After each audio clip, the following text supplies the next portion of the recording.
Paddy Pimblett has shocked the MMA world. The once fun-loving, weight-fluctuating Scouser now looks like a shredded lightweight monster. His upcoming fight against Michael Chandler at UFC 314 might just be his biggest test yet. But is Paddy truly ready for the elite? Let's break it down. For years, Paddy Pimblett has been known for two things: his exciting fight style and his insane weight gain outside of camp. But this time, things are different. Just weeks into his training camp, Pimblett has unveiled a shredded six-pack, something we've never seen this early in his preparation. Paddy's past struggles with weight cutting, his tendency to balloon up to 200 pounds in between fights, the criticism from fans and fighters who doubted his discipline. Now he looks like a serious contender, raising eyebrows across the MMA community. But is this new physique enough to beat a veteran like Chandler?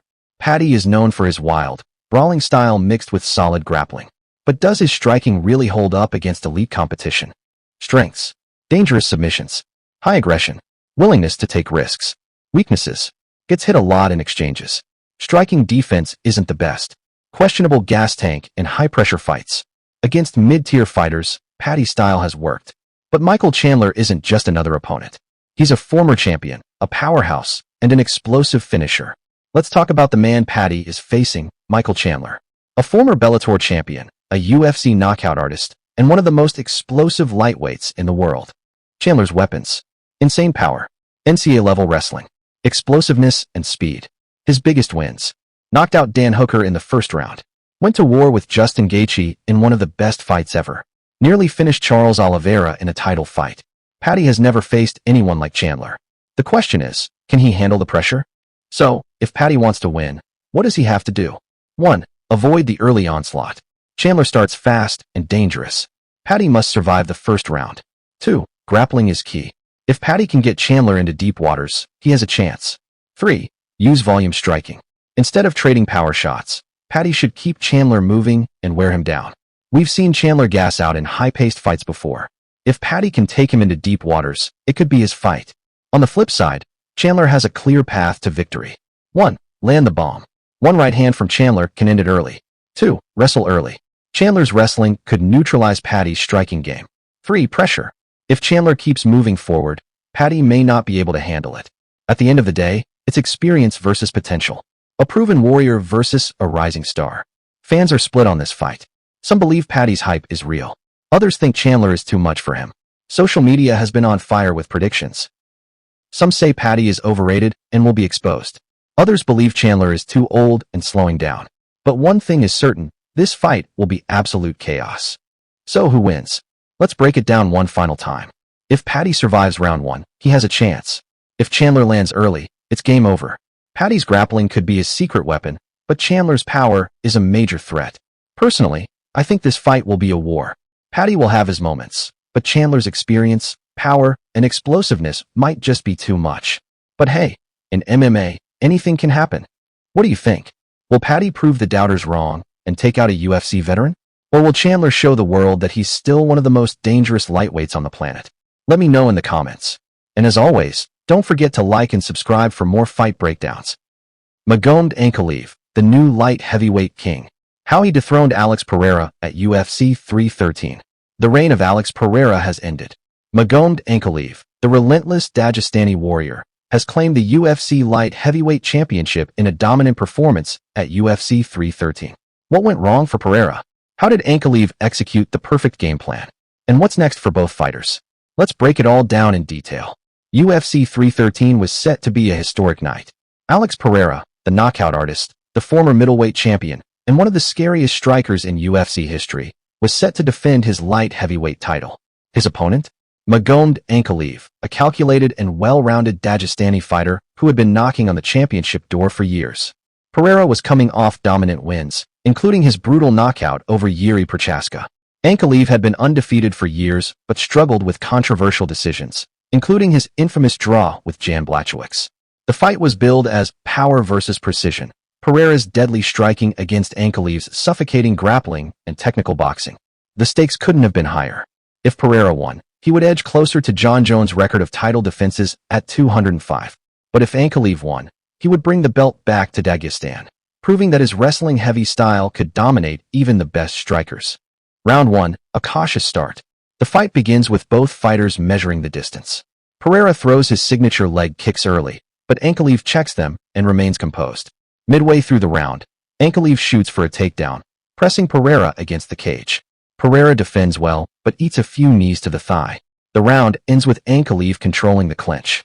It's a slow start, but Ankalaev's strategy is clear. Neutralize Pereira's weapons before engaging in a striking exchange.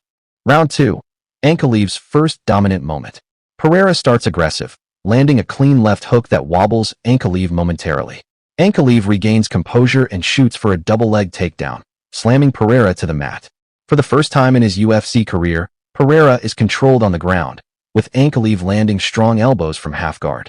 Pereira struggles to get up, but Ankalaev maintains top control until the round ends. Now, things are getting interesting. Can Pereira adapt? Or will Ankalaev continue to exploit the ground game? Round 3. Pereira's brief comeback. Knowing he's behind on the scorecards, Pereira comes out swinging in round 3. He lands a vicious body kick that forces Ankalaev to backpedal. Pereira throws a flying knee that partially lands, but Ankalaev absorbs it and shoots for another takedown. This time, Pereira sprawls and escapes, keeping the fight standing for most of the round. The round ends with Pereira landing a few good jabs, possibly stealing the round. A glimmer of hope for the Brazilian fans. But will it last? Round 4. Ankalaev takes over. Ankalaev adjusts his approach, using more feints and jabs to set up his next takedown. Pereira throws a low kick, and Ankalaev times it perfectly, catching the leg and driving him to the ground. This time, Ankalaev moves straight into side control, smothering Pereira's movement. Pereira tries to explode, but Ankalaev transitions to full mount, dropping heavy ground and pound. Pereira is forced to play defense for nearly 3 minutes. At this point, it's clear that Pereira is running out of options. Ankalaev is in complete control. Round 5, the final statement. Ankalaev enters the round knowing he's ahead on the scorecards. Pereira needs a knockout to win, but Ankalaev plays it smart, keeping distance and landing clean counters. With 2 minutes left, Ankalaev secures one final takedown, riding out the clock with top control. The final horn sounds, and it's clear, Magomed Ankalaev has done enough to win the fight. The judges score the fight, 49-46, 48-47, 48-47. And the winner, by unanimous decision, and new UFC light heavyweight champion, Magomed Ankalaev. Pereira looks disappointed, knowing he couldn't implement his striking game. Ankalaev celebrates, bringing the belt back to Dagestan. The crowd is mixed, some cheering, some booing, as Pereira's reign comes to an end. With this victory, Ankalaev officially becomes the new king of the light heavyweight division. But what's next for both fighters? For Ankalaev, potential first title defense against former champ Yuri Prochaska, a possible rematch with Pereira if the UFC decides he deserves another shot, or a fresh challenger like Jamal Hill, who never lost the belt in a fight. Ankalaev is now the hunted man. He has the skills, but can he hold on to the belt against the hungry challengers? For Pereira, does he stay at 205 and fight his way back? Or does he return to middleweight for a mega fight with Dricus du Plessis? Many fans are speculating about a potential trilogy fight with Israel Adesanya at either weight class. Pereira may have lost, but his career is far from over. His power and striking ability make him a threat in multiple divisions. Magomed Ankalaev finally got his moment. After years of being overlooked, he has proven that he is the best light heavyweight on the planet. But the division is stacked with killers, and holding onto the belt might be even harder than winning it. As for Pereira, this loss doesn't erase his legacy. He remains one of the most dangerous strikers in UFC history, and you can bet he'll be back. The light heavyweight division just got a whole lot more interesting. What do you think? Will Ankalaev be a dominant champion? Will Pereira get a rematch? Let me know in the comments. If you enjoyed this breakdown, don't forget to like, share, and subscribe for more fight analysis.